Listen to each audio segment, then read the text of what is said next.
State House bell has summoned you and the members of the Second Continental Congress to assemble here in the Pennsylvania State House on this day, early July, 1776, to debate the issue of our independence from England.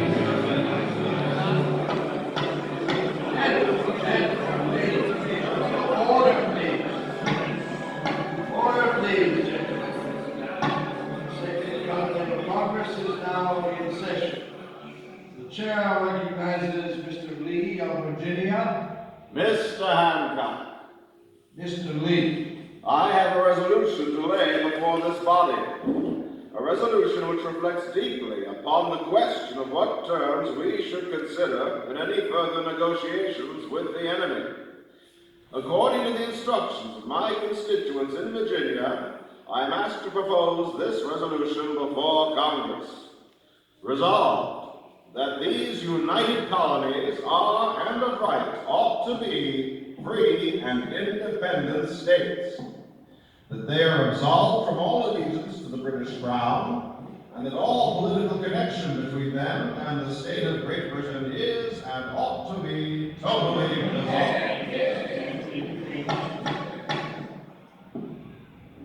Mr. Chairman. Yes, Mr. Adams.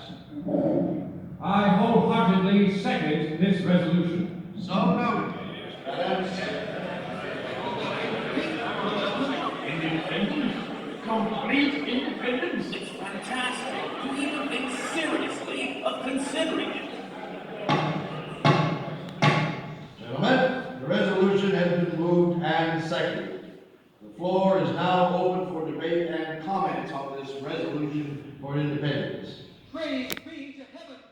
Now our people really have something to fight for. Only an extremist could put forth such ideas. Sir, this struggle was not intended to degenerate into total war and anarchy. Yes, what kind of extremist proposal is this? We are supposed to be in a limited war to secure specific rights for these colonies. Have we forgotten that these colonies were driven to take up arms? Gentlemen, please, one at a time. The chair recognizes Mr. Samuel Adams of Massachusetts. Thank you, Mr. Chairman. As it now stands, gentlemen, many of our soldiers wonder what they are really suffering and dying for. This Declaration of Independence will give our people new hope. It will give us something really worth living for, and, if need be, worth dying for. Our intent has never been to destroy or throw over that government, but to reform it and safeguard ourselves under its protection. Complete independence? Why, that would be like a child being thrust out of his father's house. As much as Great Britain is our sworn enemy, we must not offend her too much.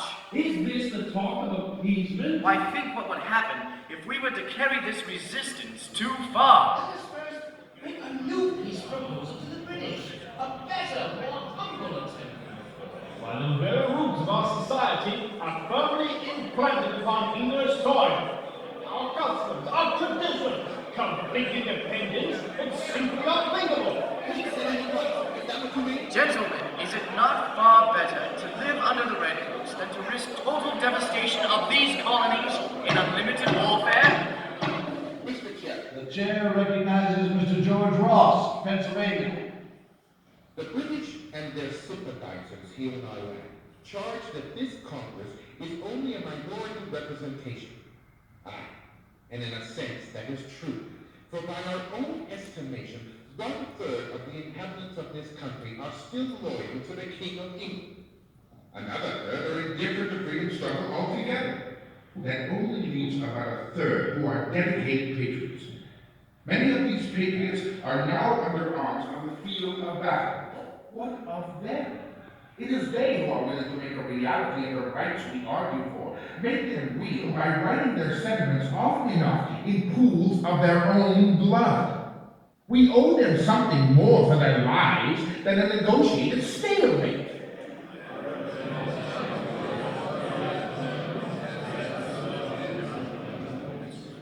But gentlemen, I maintain that if we adopt this declaration, the British will lay waste to all our towns from sheer vengeance. Sir, I wish your sentiments for independence were as strong as your snuff.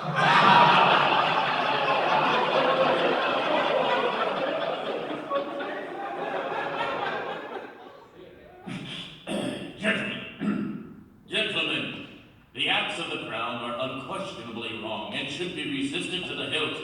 Nonetheless, we simply must continue our attempts to negotiate for a peaceful settlement to this conflict. This Declaration of Independence is going too far. Far too far. Yes, I agree. Peace, sweet, reasonable peace has never been our dearest object. Mr. Chair, Yes, Mr. Adams. our towns are built of wood and brick. If they are burned down, we can rebuild them. But if we ever allow our liberty to be lost, it will be gone forever. Gentlemen, Dr. Franklin has something to say. The chair recognizes Dr. Benjamin Franklin. Is there indeed any wisdom in going further in our negotiations for peace with our enemy? There is a little French fable that reveals the truth of this matter far better than any of my words. It seems that one fine day, a farmer assembles the tenants of his barnyard and with sweet solemnity says, "Dear animals, I have assembled you here to advise me with what sauce I shall cook you." "Cluck, cluck, cluck," exclaims an insurrectionary chicken. "We don't want to be eaten at all." To which the urbane chairman replies, "My child, you wander from the point."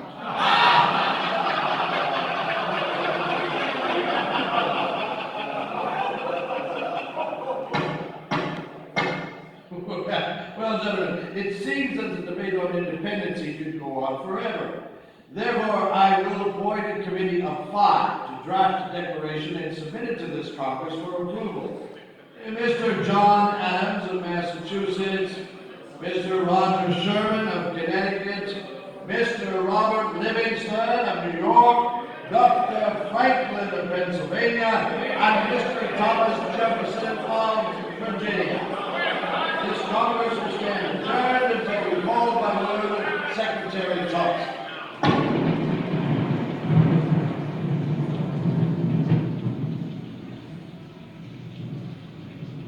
Consider carefully, gentlemen, very carefully, for this Declaration of Independence burns all bridges. It takes us across the deadline. Exactly. None of us can ever return on the old road, except with a rope around our neck. We have not only ourselves to consider, for as we know, if this declaration is adopted, it will be considered the ultimate act of high treason against the crown. The fate of our wives and children will be equally at stake.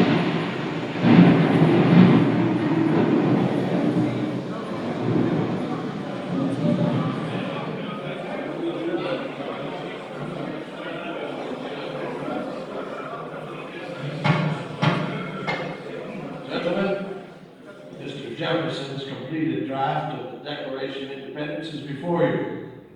We must now commence the vote.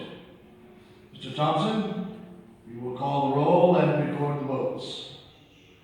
If Delaware says yes, we will go along. Only if New York agrees will we consent. Well, if a majority seems to think it wise, we will concur also. Easy now. Defer it.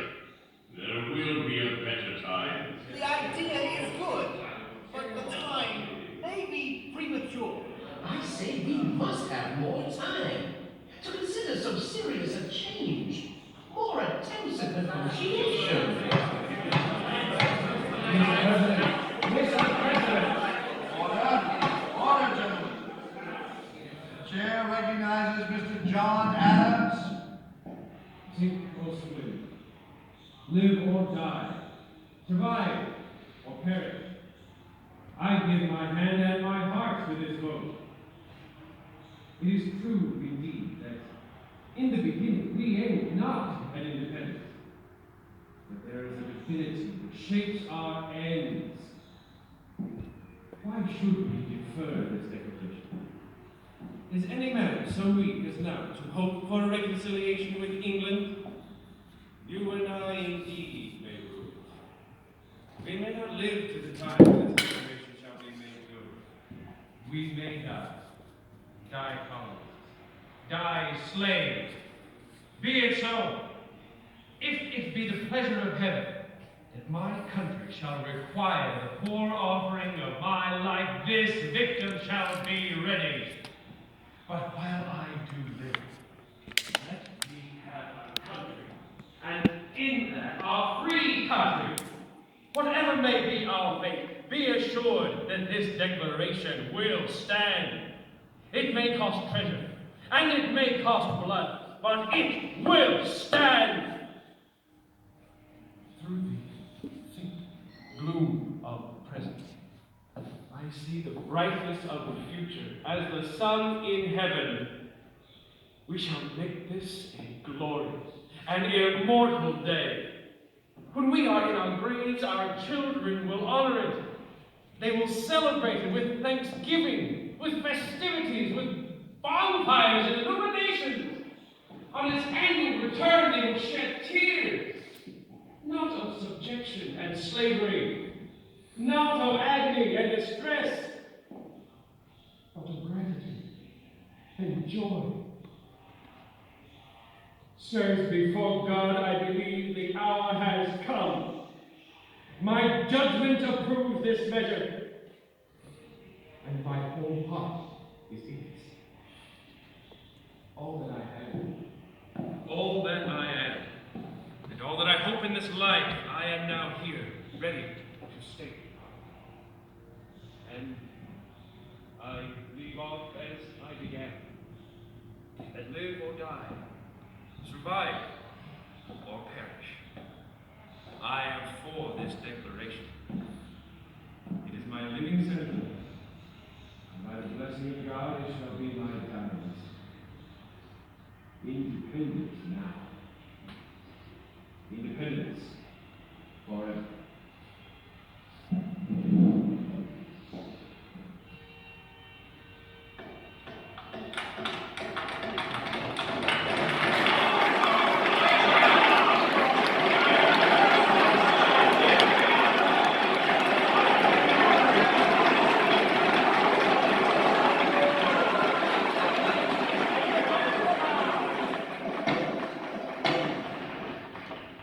Thank you for your sentiments, Mr. Adams. Your words are timely and well chosen. Gentlemen, the time has come to avow our belief in the future of this country and cast our votes on this declaration. Be advised that we must be unanimous. We must hang together on this issue. Well, most assuredly, we will all hang separately.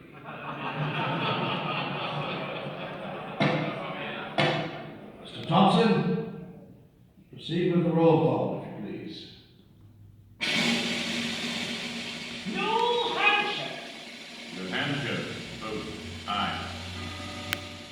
Massachusetts, Massachusetts, vote aye. Rhode Island, Rhode Island, vote aye. Connecticut, Connecticut, vote aye. New York, New York, abstain. New Jersey, New Jersey says aye. Pennsylvania,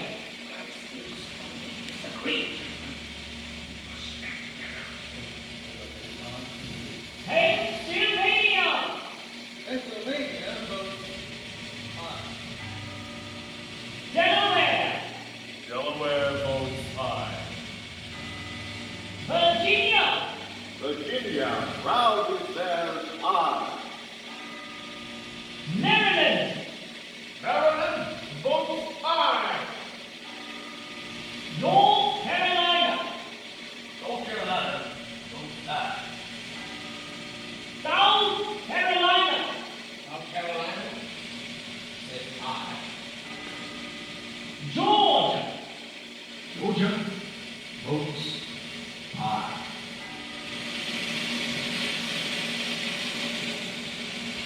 The roll call is completed. The final vote is unanimous. 12 ayes, 1 abstention.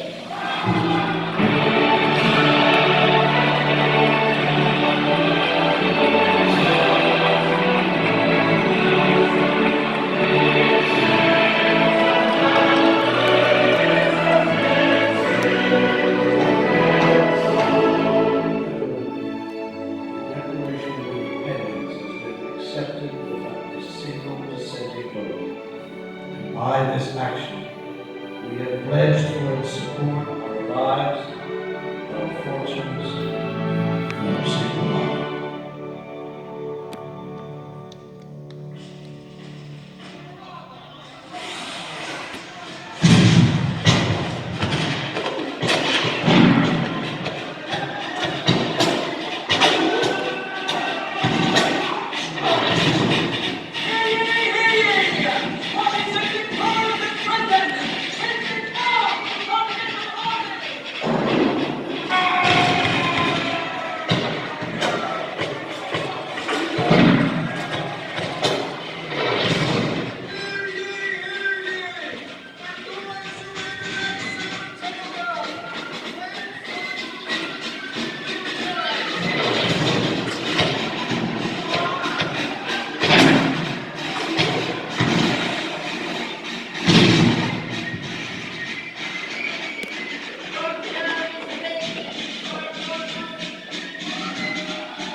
A mighty revolution has been gloriously completed in this land, so that millions yet to be born may live in freedom. I wonder if future generations will remember what this declaration has cost this generation in treasure, sacrifice, and love. If I had ever thought for a moment that they would forget, I would rue to my dying day ever having played a part in this work. Today, a new constellation grows brightly in the heavens. A new nation has been born. We will, with God's help, continue to cherish, preserve, and indeed protect it with our lives, our fortunes, and our sacred honor. I wonder, the future